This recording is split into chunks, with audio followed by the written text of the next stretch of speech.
CEAP, Centro Espírita Altivo Panfiro. Uma casa de amor. Bom dia a todos os nossos irmãos aqui presentes, aos nossos irmãos que nos assistem das redes sociais. Vamos continuar dando sequência ao nosso estudo do livro Parábolas e Ensinos de Jesus, de Caibar Schutel. Desejo um bom dia e espero que todos estejam animados com o estudo da manhã de hoje. Eu vou ler um trechinho do Evangelho, fazer a nossa prece para que possamos nos harmonizar com nossa casa, com a espiritualidade amiga que aqui se encontra.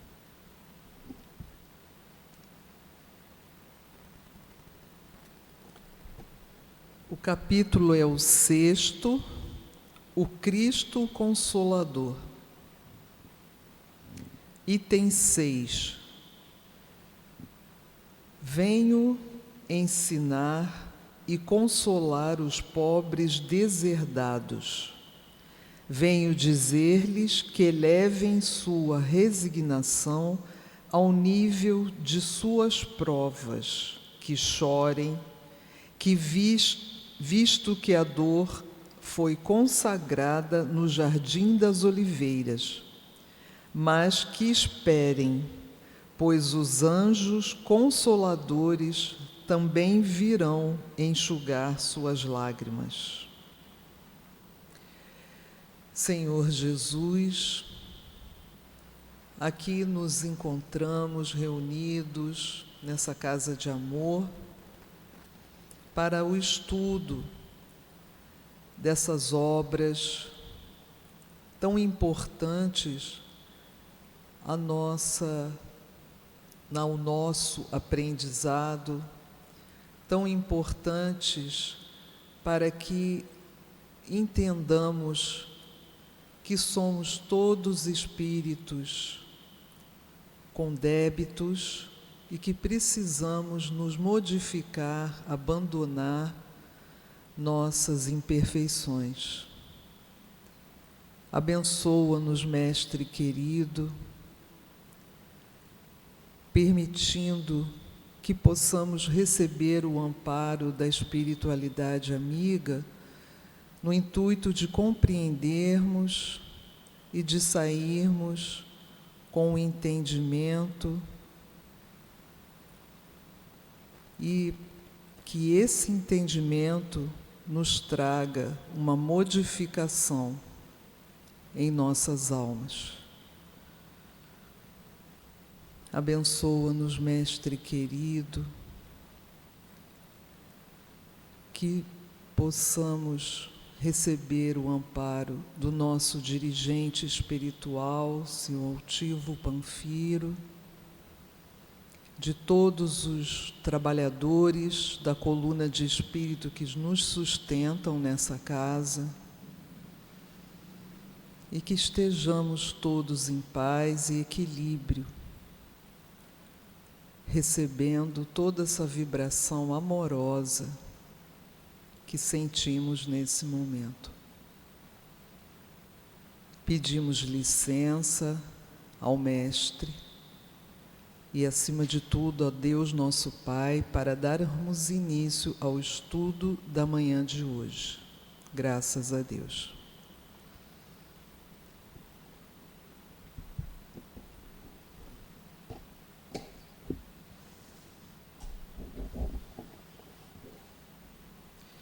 Então, dando sequência ao estudo das parábolas e ensinos de Jesus no livro de Caibar Schutel.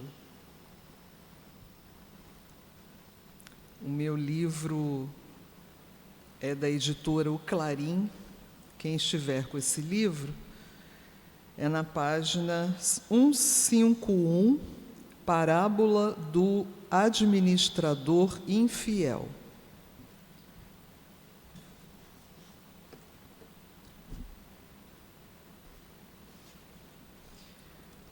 Vamos ver o que Lucas traz para nós sobre essa parábola dita, ensinada pelo nosso mestre. O que ele nos conta? Disse Jesus aos discípulos, havia um homem rico que tinha um administrador, e este lhe foi denunciado como esbanjador dos seus bens.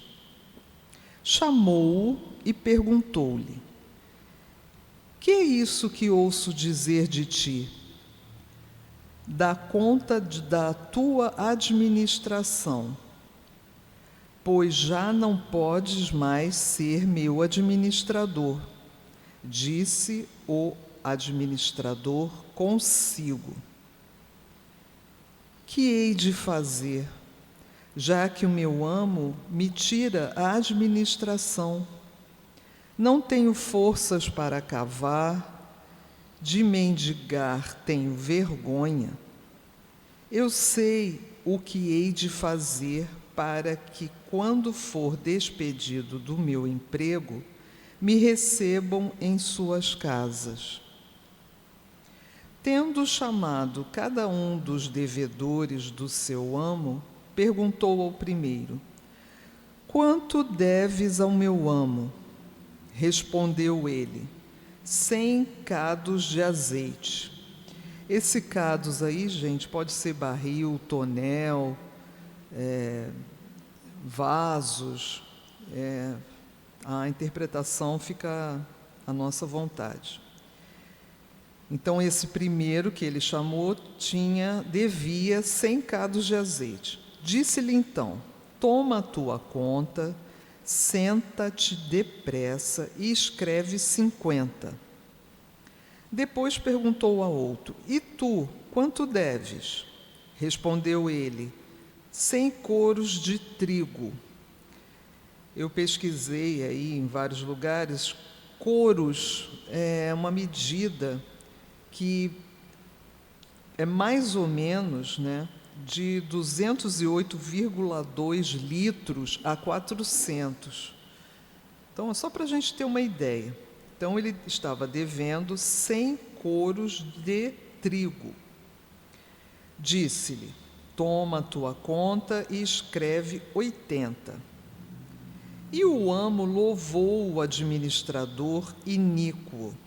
Iníquo é injusto, por haver procedido sabiamente, porque os filhos deste mundo são mais sábios para com a sua geração do que os filhos da luz.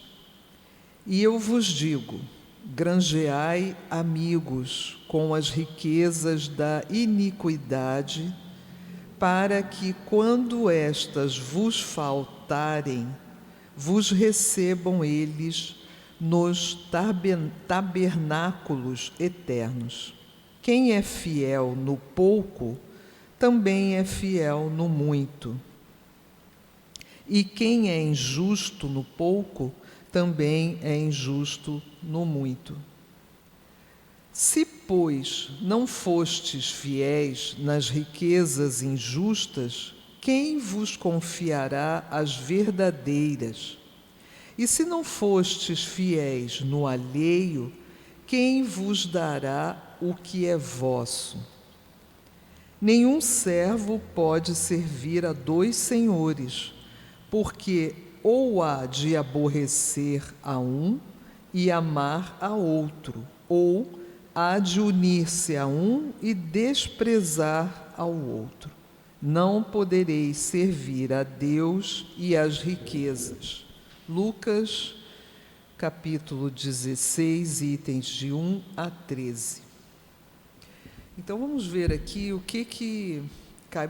É uma parábola bem complicada, Ela tem um sentido, assim, a gente lendo ao pé da letra, fica confuso. A gente não entende bem se ele estava enganando ao amo quando a pessoa disse que devia 100 cados, 100 coros de trigo, 100 cados de azeite, aí ele manda colocar que coloca menos, coloca que você deve menos. Então vamos ver aqui o que Caibar nos traz, explicando essa parábola de Lucas.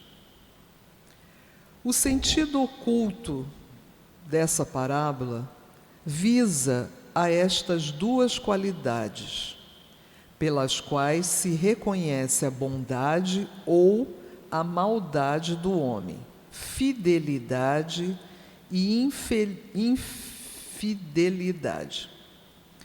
Então, como Lucas colocou aqui no finalzinho, na última frase da parábola, não podeis servir a Deus e as riquezas.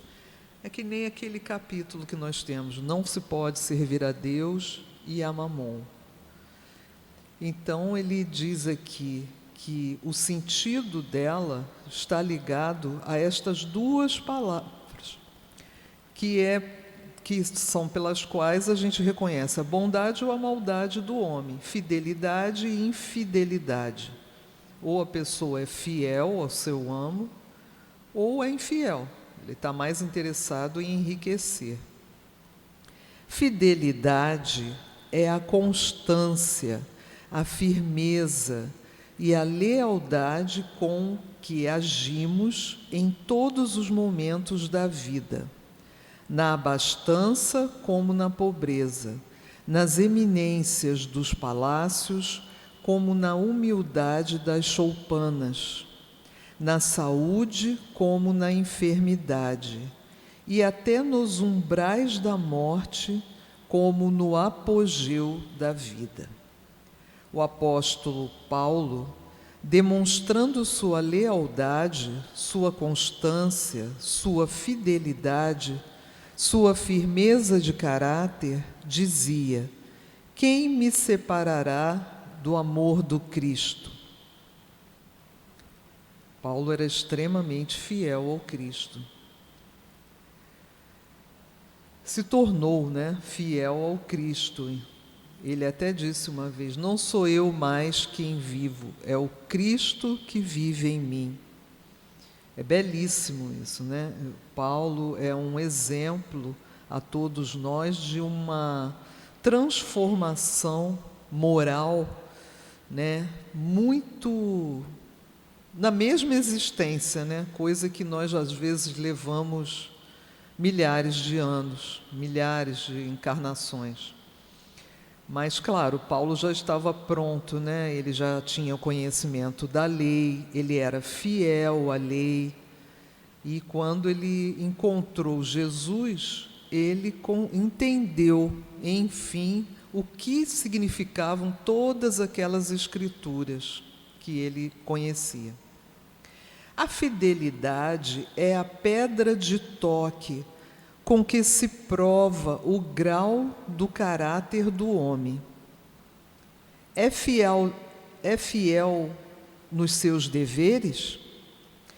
Tem forçosamente todas as qualidades exigidas ao homem de caráter: reconhecimento, gratidão, indulgência, caridade, amor, porque a verdadeira fidelidade não se manifesta com exceções ou preferências.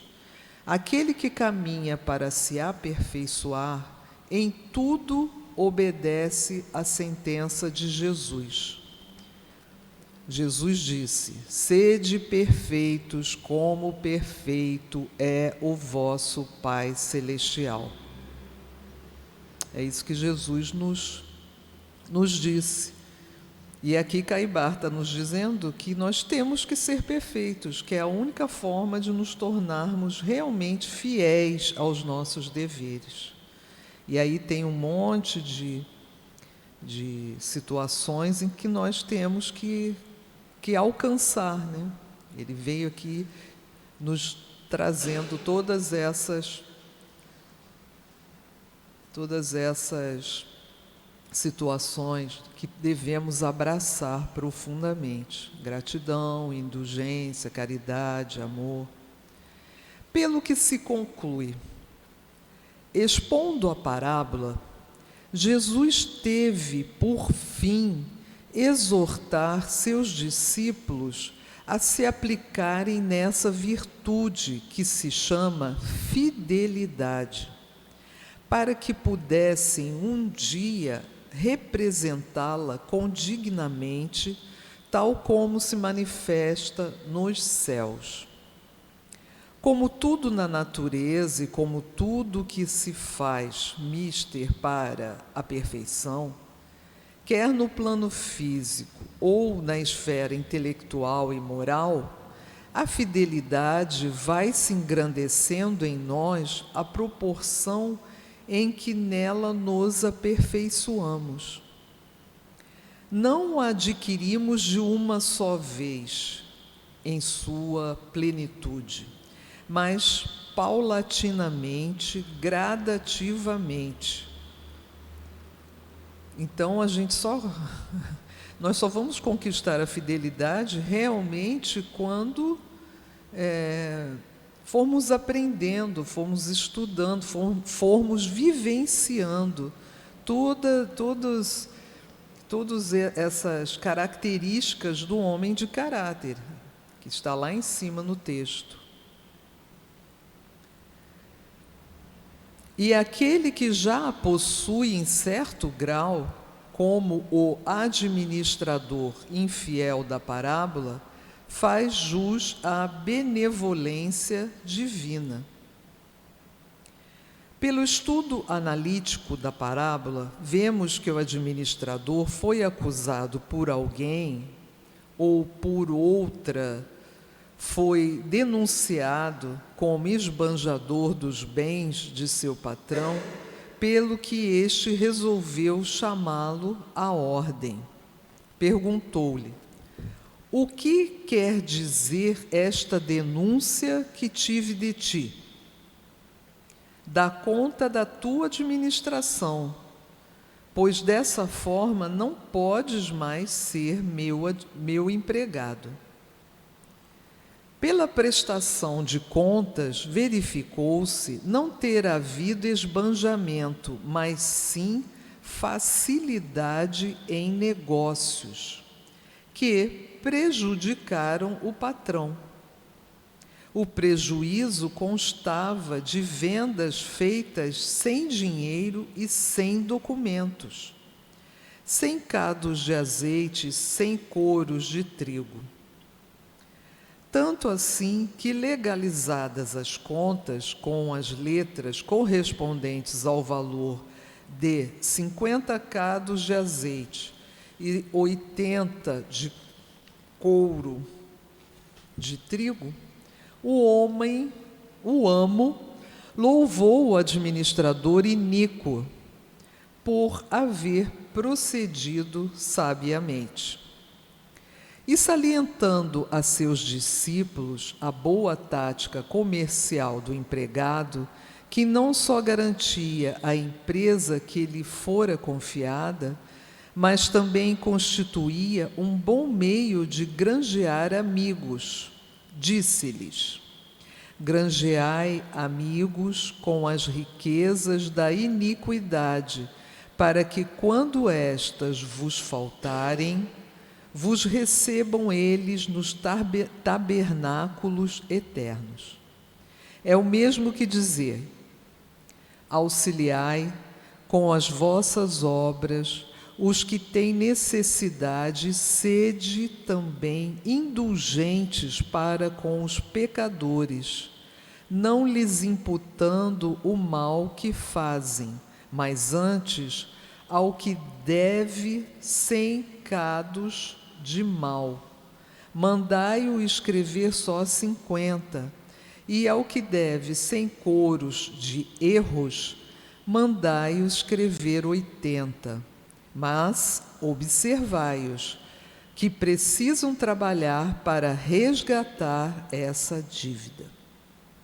Fazei como fez o administrador infiel, assim chamado pelos seus acusadores, mas que, na verdade, procedeu sabiamente, porque quem é fiel no pouco também é fiel no muito, e quem é injusto no pouco, também é injusto no muito.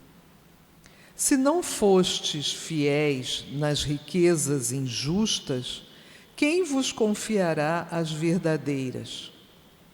E se não fostes fiéis no alheio, quem vos dará o que é vosso?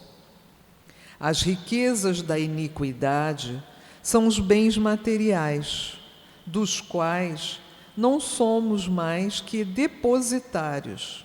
São riquezas injustas e não são nossas, porque não prevalecem para a outra vida.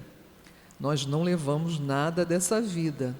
Isso já é dito em vários estudos que nós fazemos, em vários livros que lemos. Jesus sempre disse, né? Dessa vida não levamos nada, nem a roupa do corpo.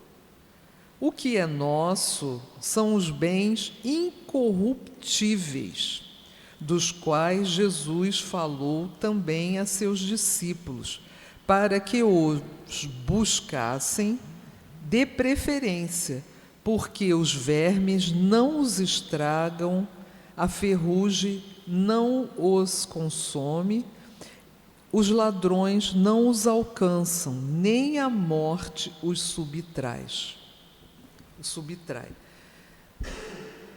Essas riquezas a gente já sabe, né? É o amor, é a fraternidade, é a fidelidade, é a honestidade, a justeza, né? A indulgência, a benevolência, a caridade. Todos esses bens que nós vamos aprendendo, vamos assimilando ao nosso espírito, a gente não perde jamais, não importa que tipo de vida venhamos a ter numa próxima reencarnação. Os discípulos, como têm obrigação de fazer todos os que querem ser discípulos de Jesus, deveriam servir somente a Deus, que não é o amo, não se escravizando a qualquer inconsciente endinheirado ou pseudo-sábio que lhe queira dominar a consciência. Não se pode servir a Deus e a Mamon. Conclui-se de tudo o que acabamos de ler que o título de infiel dado ao administrador foi mal aplicado, torcendo por completo o sentido que Jesus deu à mesma parábola. Por isso eu falei, né, no sentido literal, você não entende, você acha totalmente estranho o texto. Então ele fechou aqui nos dizendo, né, que o texto que acabamos de ler foi mal aplicado, o título, né, dado ao administrador, torcendo por completo o sentido que Jesus deu à mesma parábola. A palavra divina, por ser falha quando de humana interpretação, faz-se mister que recorramos às entidades superiores do espaço para que lhe compreendamos sempre o sentido em espírito e verdade. Quando a gente não entende, a gente precisa meditar, buscar em outros livros, conversar com aqueles que sabem mais que a gente, né? Porque aí a gente vai entender. Esse livro é maravilhoso, né? Caibar, ele explica tão profundamente que a gente não tem como se perder. Que as parábolas muitas vezes são bem complicadas, são bem difíceis. Lendo assim rapidamente, sem prestar atenção, a gente acaba muitas vezes sem entender absolutamente nada. E fica lendo por ler e não aprendendo, não assimilando o ensinamento que Jesus nos deixou. E como o Caibara acabou de dizer, muitas vezes o que Jesus disse não foi exatamente aquilo. Houve uma deturpação, ou nas traduções, que foram muitas, né, houve alguns erros de expressão e etc. Então, agora, se alguém tem alguma dúvida, querem perguntar alguma coisa? Qualquer coisa, vocês podem me interromper, tá? Eu liguei ali o ar, gente, porque está de novo com aquele cheiro. Não sei se você percebeu que tá menos, né? Aí eu já entrei, já falei, ai meu Deus, por isso que eu abri tudo. Mas vamos continuar aqui, gente. Vamos dar sequência na página 156 do meu livro, Parábola do Rico e Lázaro. Essa parábola é enorme, não sei se eu vou conseguir terminar, mas é muito, muito bonita também. E é de fácil compreensão. Mais uma vez, vamos estudar aqui as anotações de Lucas, no capítulo 16 do Novo Testamento. Havia um homem rico que se vestia de púrpura e de linho finíssimo, e que todos os dias se regalava esplendidamente. Havia também certo mendigo chamado Lázaro, coberto de chagas, que estava deitado ao seu portão, desejoso de fartar-se com as migalhas que caíam da mesa do rico, mas ninguém lhe as dava, e os cães vinham lamber-lhe as úlceras. Morreu o mendigo e foi levado pelos anjos para o seio de Abraão. Morreu também o rico e foi sepultado.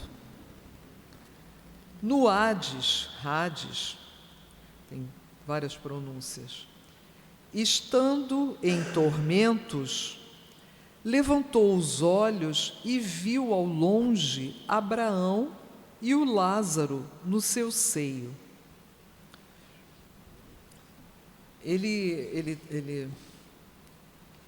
Jesus, né, quando ensinou essa parábola, ele colocou Hades. Hades é um submundo da mitologia grega para onde iam todos os mortos.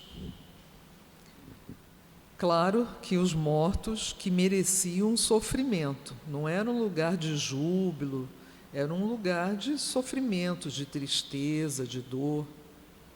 Então ele disse aqui que o rico foi para o Hades. E ele clamou: Pai Abraão, tem compaixão de mim e manda Lázaro que molhe a ponta do seu dedo e me refresque a língua, porque estou atormentado nesta chama. Mas Abraão respondeu: Filho, lembra-te de que recebeste os teus bens na tua vida, e Lázaro, do mesmo modo, os males. Agora, porém, ele está consolado, e tu em tormentos. Demais, entre nós e vós está firmado um grande abismo, de modo que os que querem passar daqui para vós não podem, nem os de lá passar para nós. Ele replicou, ele o rico, né? Pai, eu te rogo, então, que o mandes à casa de meu pai, pois tenho 5 irmãos, para os avisar, a fim de não suceder virem eles também para este lugar de tormento. Mas Abraão disse: Eles têm Moisés e os profetas, ouçam-nos.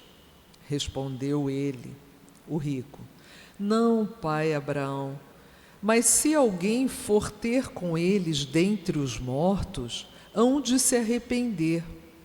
Replicou-lhe Abraão: se não ouvem a Moisés e aos profetas, tampouco se deixarão persuadir, ainda que ressuscite alguém dentre os mortos. Lucas, capítulo 16, versículos 19 a 31. A gente, apesar de cheio de símbolos, né, é mais fácil a gente compreender essa parábola. Ainda mais que a gente já tenha algum entendimento, né, das leis divinas. E agora vamos aqui passar às explicações de Caibá, que são muito bonitas. Este ensino é a proclamação da lei da caridade. Olha que frase bonita, ele já inicia assim: cuja execução é imprescindível para todos os que se abrigam sob o seu palio santo, como também para os que fogem aos seus generosos convites. O rico e o pobre Lázaro personificam a humanidade sempre rebelde aos ditames da luz e da verdade. O rico gozou no mundo e sofreu no espaço. Lázaro sofreu no mundo e gozou no espaço. Este rico se vestia de púrpura e que todos os dias se regalava esplendidamente. É o símbolo daqueles que querem tratar da vida do corpo e esquecem-se da vida da alma. Materialista, né? São os que buscam a felicidade no comer, no beber e no vestir. São os que se entregam a todos os gozos da matéria. São os egoístas que vivem unicamente para si. Os orgulhosos que, entronados nos altares das paixões vis, da vaidade, da soberba, não veem senão o que lhes pode saciar a sede de prazeres. Não cultivam senão a luxúria, que mata os sentimentos afetivos e anula os dotes do coração. O rico é a personificação daqueles que são escravos do reino do mundo, que não veem mais do que o mundo, esse paraíso perdido entre os charcos da degradação moral, que avilta as almas e as atira aos infernos e antes dos vícios, e antes escancarados, abertos, né, totalmente abertos. Então essas almas se atiram aos infernos escancarados dos vícios. O homem em busca do prazer em nosso planeta, né, os homens encarnados e os desencarnados, não vamos esquecer que não é só o homem encarnado que busca prazeres, gozos materiais. Existem muitos desencarnados que se unem a esses irmãos em desequilíbrio, materialistas, aproveitando esses prazeres. O desencarnado, ele não tem mais como comer, beber, né, praticar essas iniquidades todas de vícios, sexo depravado. Então, o que eles fazem? Para eles poderem saciar essa vontade, esse desejo, eles se unem aos homens encarnados. E quando o homem está lá comendo até explodir, o desencarnado está ali do lado, os homens que fumam, que bebem muito. E isso não era só nesse tempo aqui de Lucas não, tá, gente? Até hoje isso existe em nosso planeta, isso acontece. Nós devemos tomar muito cuidado.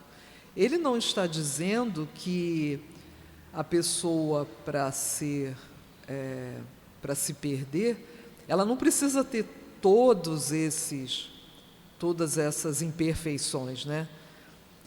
Ela pode ser viciada em comida, em drogas, em sexo, seja o que for, né? Então isso o impede de conhecer as leis divinas, de se preparar para o futuro espiritual dele. E quando esses desencarnados se unem a ele por obsessão, né? Porque esses encarnados atraem essas companhias pelo seu desequilíbrio, pelos seus vícios, ele não consegue parar, porque os desencarnados ficam estimulando a pessoa a continuar se drogando, a continuar fazendo todas essas loucuras pelo prazer, que é efêmero, né? A gente vê a pessoa come, ai, não aguento mais, vou morrer, vou passar mal. Aí fica lá num canto e dorme, né, com aquela barriga distendida. E aí comeu, porque até os espíritos ficaram lá, come mais, não, come mais um. Às vezes a pessoa nem quer mais, nem aguenta. Então é muito perigoso, é preciso observar isso.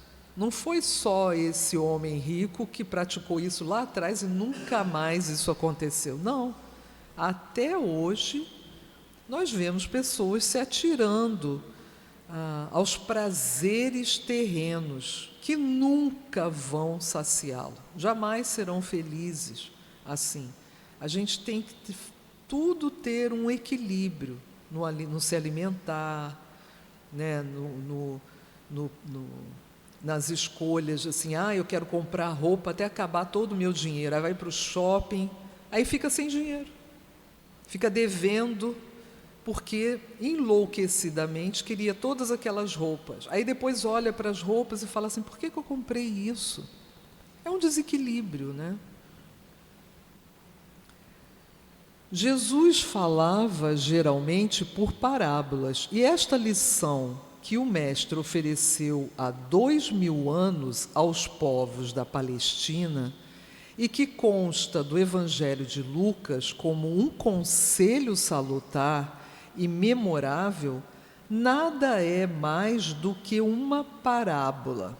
É um ensino alegórico, representativo do que se passa no espaço, para afirmar que a nossa vida ultratumba é uma consequência justa e equitativa da nossa existência na Terra. Aquilo que a gente plantar aqui é o que a gente vai colher. Então, se temos esse comportamento desregulado, amoral, né, enlouquecido, com orgulho, vaidade, egoísmo, seja lá o que for, quando passarmos, como ele disse aqui, nossa vida ultratumba, eu achei até engraçado, né? Depois da morte, quando despertarmos no plano espiritual, a gente vai estar em ambiência que a gente mesmo se envolveu com ela, né? Que nós sintonizamos. Isso aqui, gente, pelo amor de Deus, não é castigo. Você está ferrado agora você vai para lá e vai se... Não, gente, pelo amor de Deus, é só um ensinamento para buscarmos o equilíbrio em tudo que fazemos. Só isso. Deus não espera a santidade de nós, não. Nós nem vamos conseguir isso agora e nem daqui a 200, 300 anos. É tudo feito com calma, é um dia depois do outro, é disciplinarmos os nossos desejos. Temos que prestar atenção nos nossos desejos, para não cairmos nesses vícios.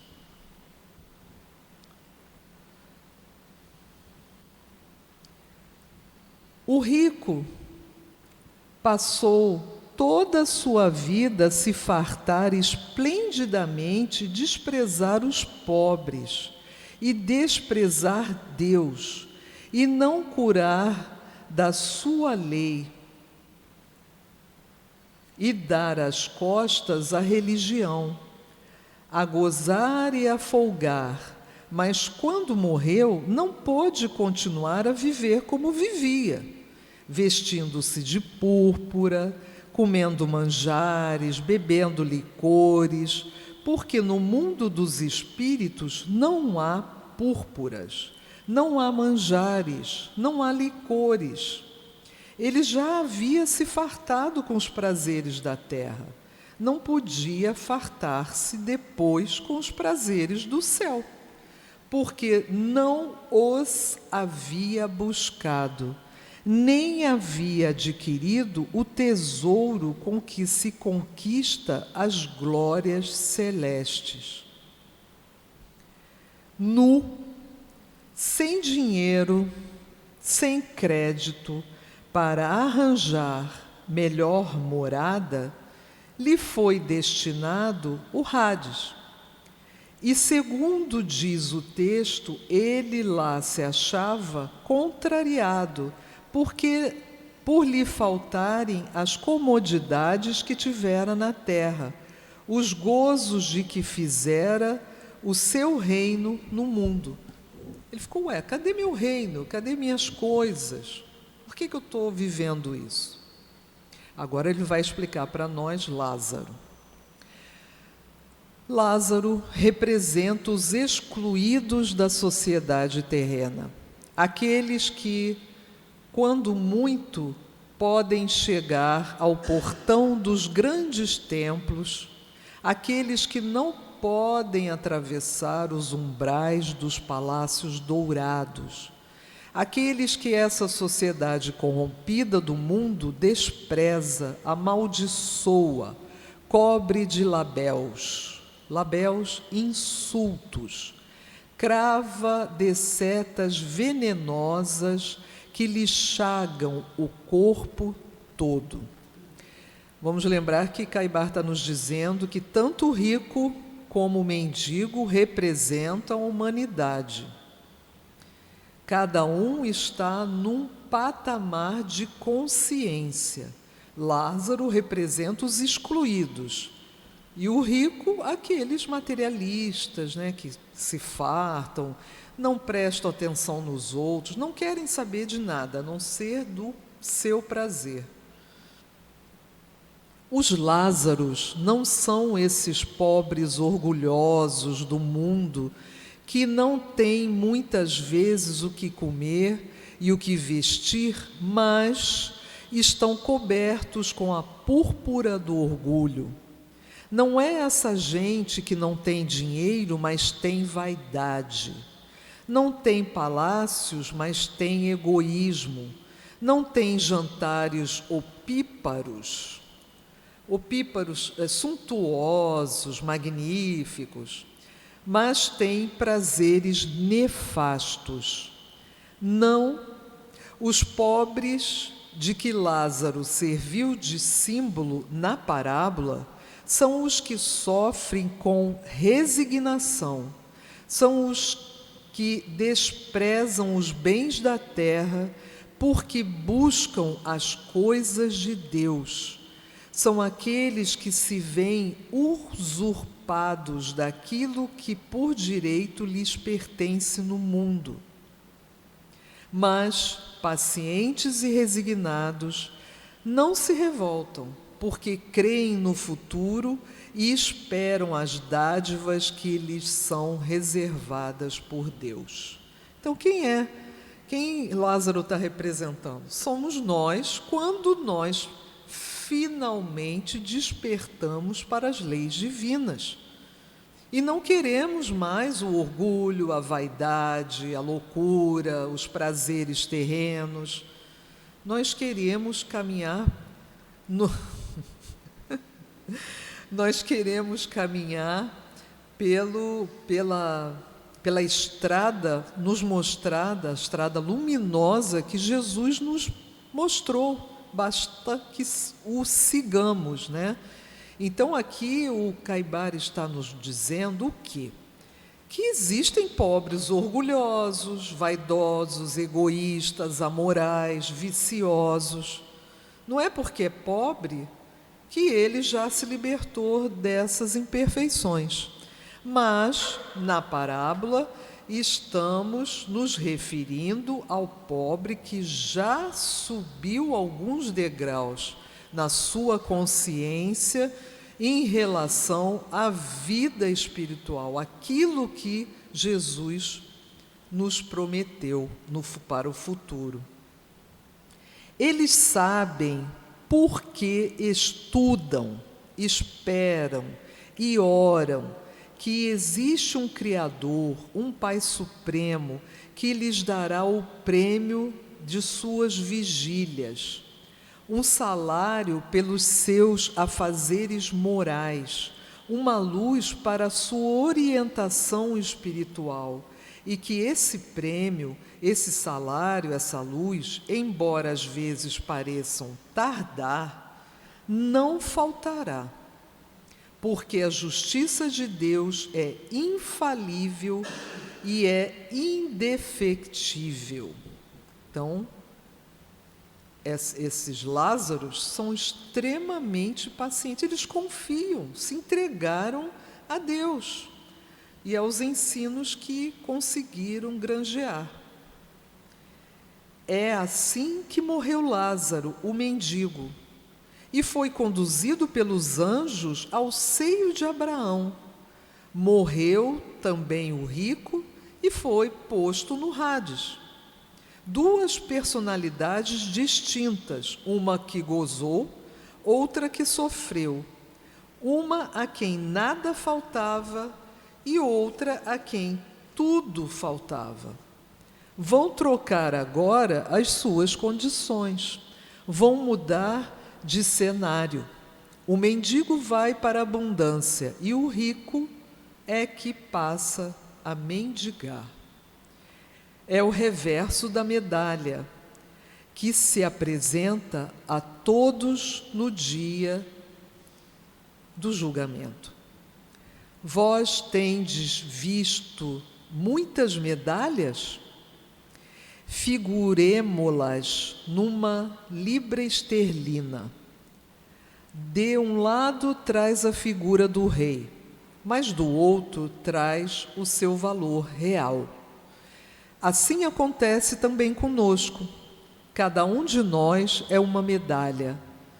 E como a medalha, a libra de ouro, vale segundo o câmbio corrente, assim também nós valemos de acordo com o câmbio espiritual que taxa o valor das nossas almas. Aqueles que olham só a efígie não conhecem o valor do dinheiro, porque a efígie, o verso da medalha, traz só o retrato do rei. E a medalha não vale o rei. Assim também os que olham o homem só pelas aparências, pelo exterior, não conhecem o homem, porque o exterior do homem é a efígie da vaidade, do egoísmo e do orgulho. O que vale da medalha é o reverso.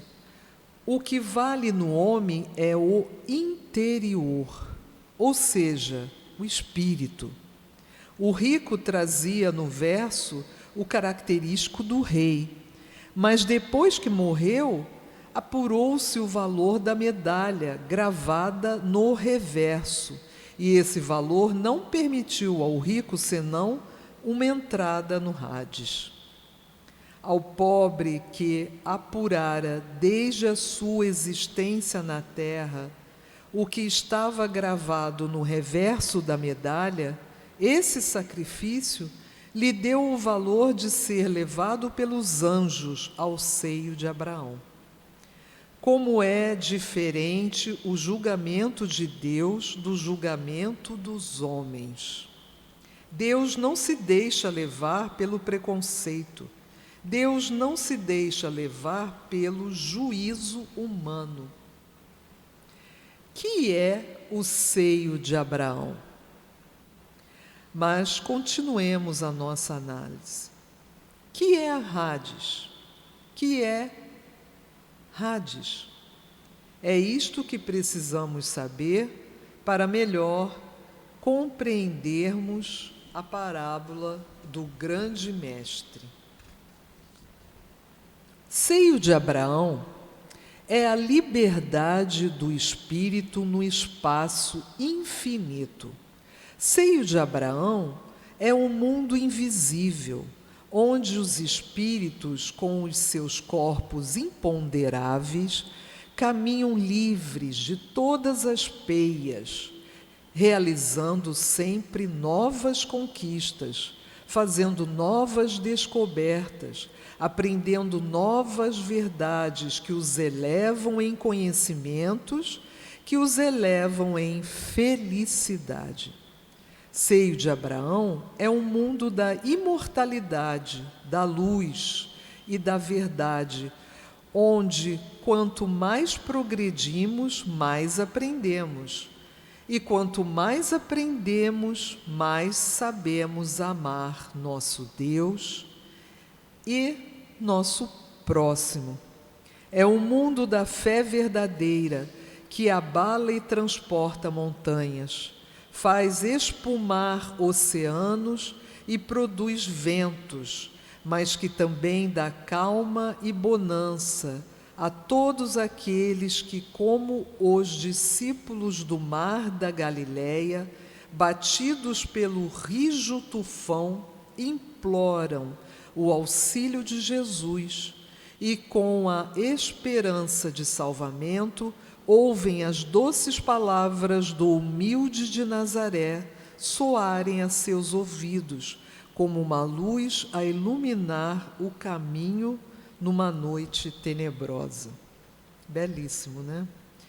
Abraão foi o patriarca dos hebreus, alta personagem do Antigo Testamento, em quem a fé mais se acrisolava, mais viva e rútila se mostrava, a ponto de não vacilar em sacrificar seu filho Isaque para obedecer às ordens que havia recebido do alto.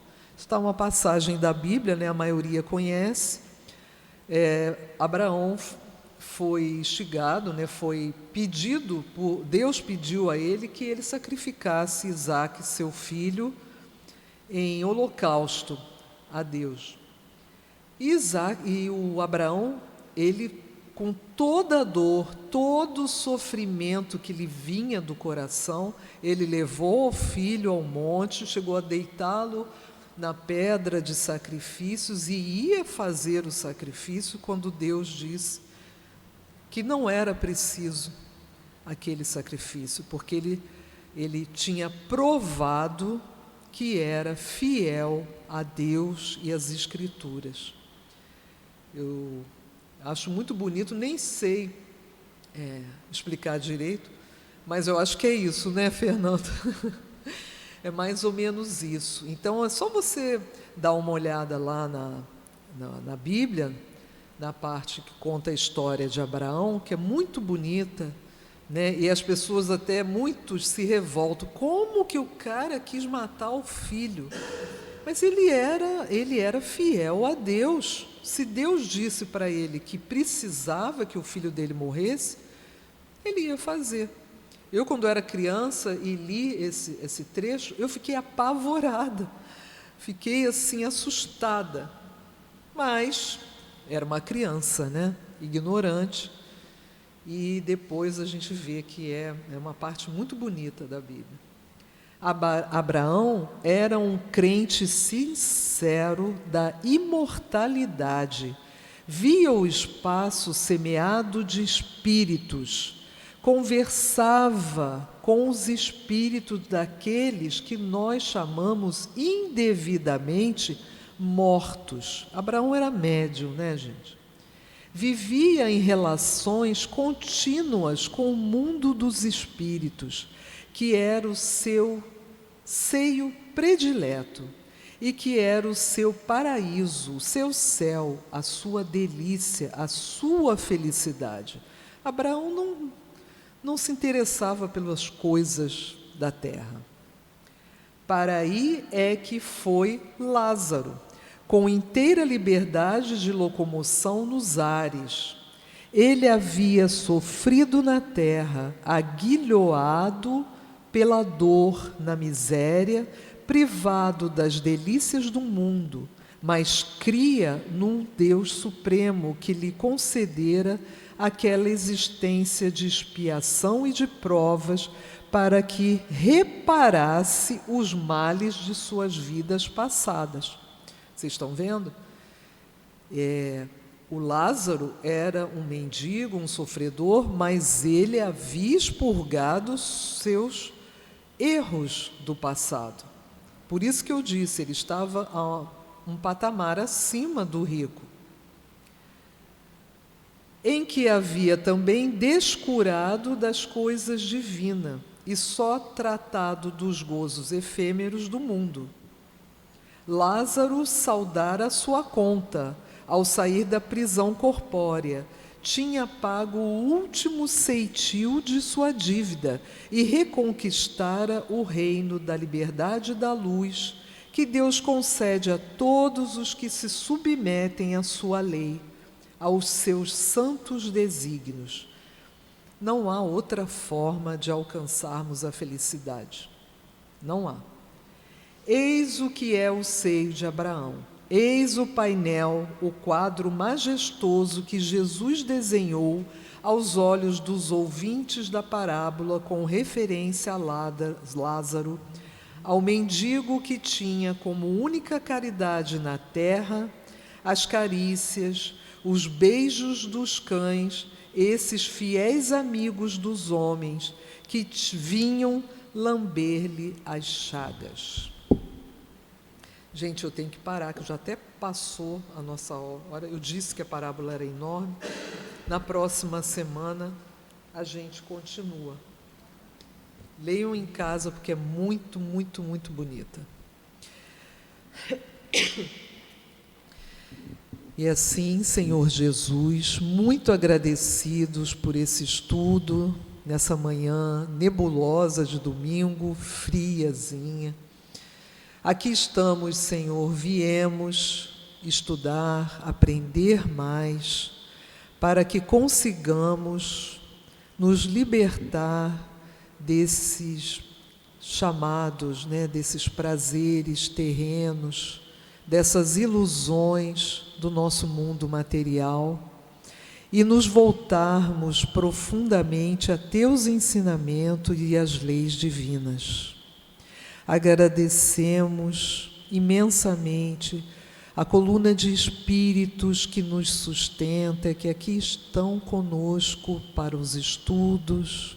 Agradecemos ao Altivo Panfiro, nosso dirigente espiritual, que nos sustenta, nos encoraja a todos a continuarmos no estudo e no trabalho. Enfim, Senhor Jesus, agradecemos todo esse amor que vibra em nossos corações. Pedimos, Senhor, licença para darmos por encerrado o estudo da manhã de hoje em torno do livro Parábolas e Ensinos de Jesus de Caibar Schudler. Em teu nome e em nome de Deus, agradecemos muito. Graças a Deus.